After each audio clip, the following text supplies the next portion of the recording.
Howdy, I want to do this video to talk about the Romantics just a little bit more. Trying to get into a couple of the deeper questions that some of these writers are starting to get at. I'm doing this video on Wednesday, June 5th. Hopefully you're starting to get into Emerson and Thoreau and Hawthorne. Hawthorne's not an easy read. He's trying to get through truth through all the symbolic meaning, and it's kind of creates this kind of this fantasy land to try and pull in these symbols and examine various ideas. Uh, some people just love the symbolism of Hawthorne or other romantics like Poe or Melville. Other readers kind of go like, just tell me what you gotta say. Why are we going through all this trouble?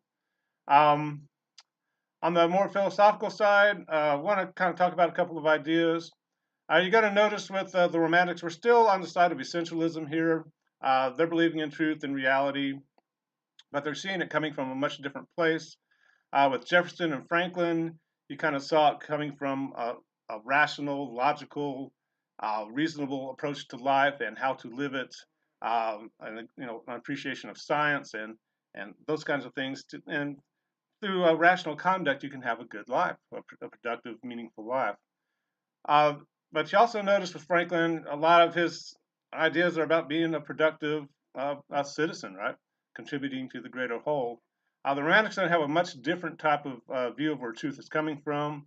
They're going to start saying that truth comes from within us. We have this God voice within us.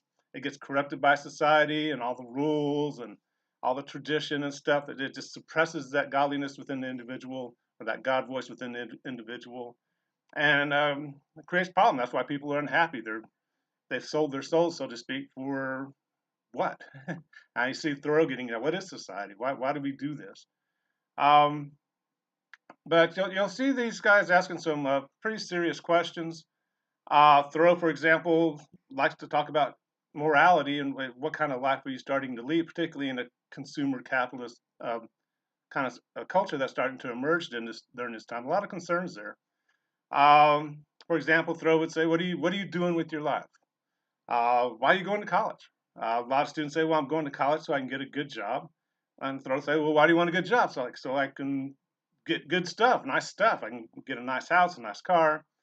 And then Thoreau's, then you're going to keep that cycle going. Well, then you're going to want more stuff, so you're going to go for that promotion, or you might go to graduate school and get more debt going.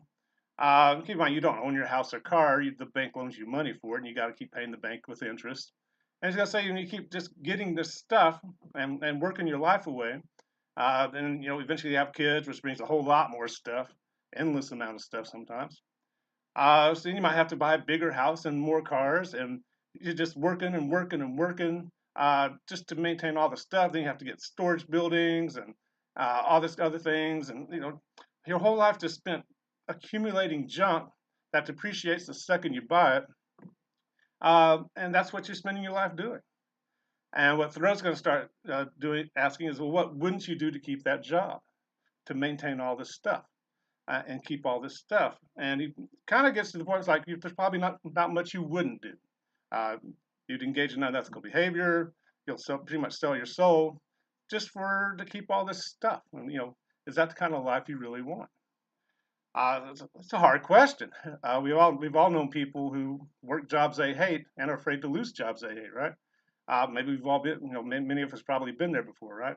Or we've been asked to do things that we didn't really feel comfortable with, but we want to keep our job and uh, keep our stuff.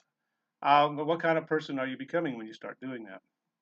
And what are you doing with this God voice within the individual if you're just spending all your time working and accumulating and spending your life doing these things? Very difficult question, right? Because we all like our stuff, but we also like to think we're good people. But are you really, if we're willing to do things that aren't what we should be doing?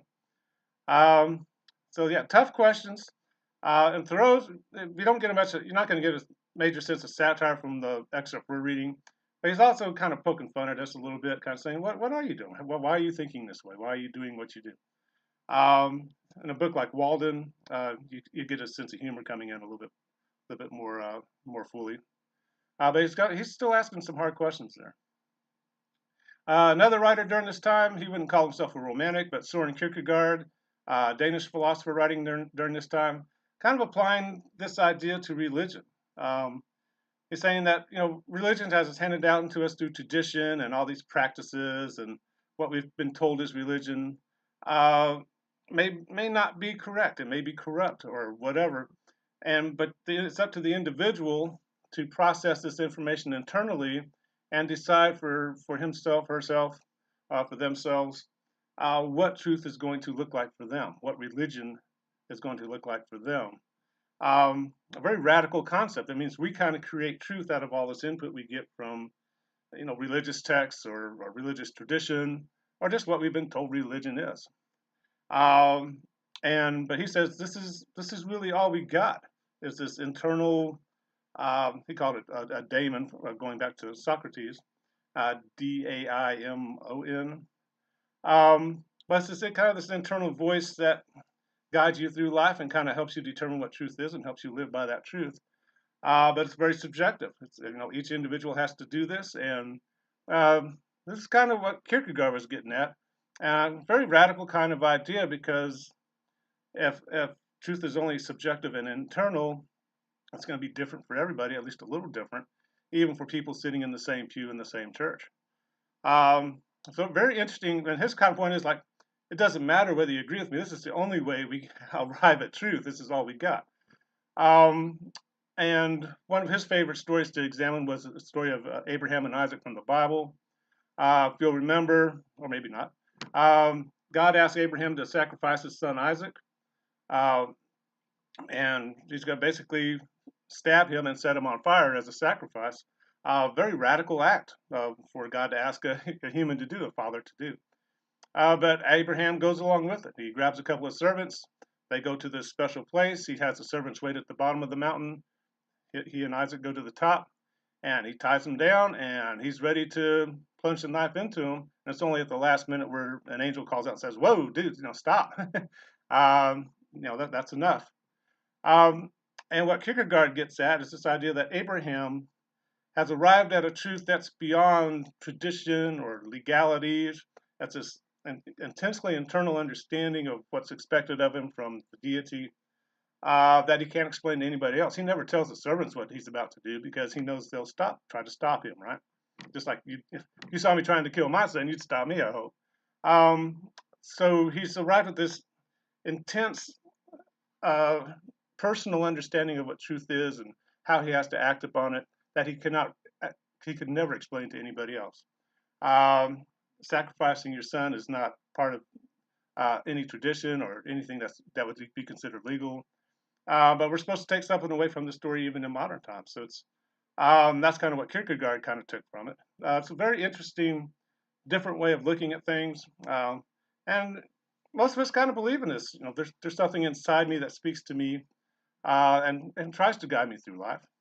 But some of you, if you're not quite the romantic in that view, in that kind of view, I'm going to point out if everybody's creating their own version of the truth, does not create a few problems? And of course, maybe it does.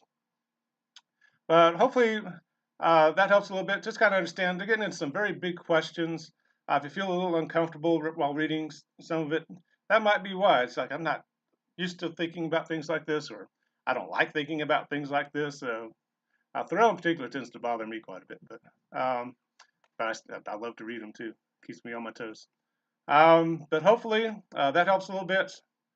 As always, let me know if you have any questions or concerns about the class. But also, keep in mind with these responses, I'm not looking for the great, perfect interpretation of life. I want you to show me you've read the material, thought about it a little bit. We will bring in some of the philosophy in there or some of this historical data sometimes, but we're going to start getting into analyzing the stories and seeing what's going on in them. But can't find my button here. There we go. But we'll stop it there, and we'll talk to you later. Oh, and like I said, I'm going to try and keep these videos under 10 minutes, so I think I've done it. We'll talk to you later. Bye-bye.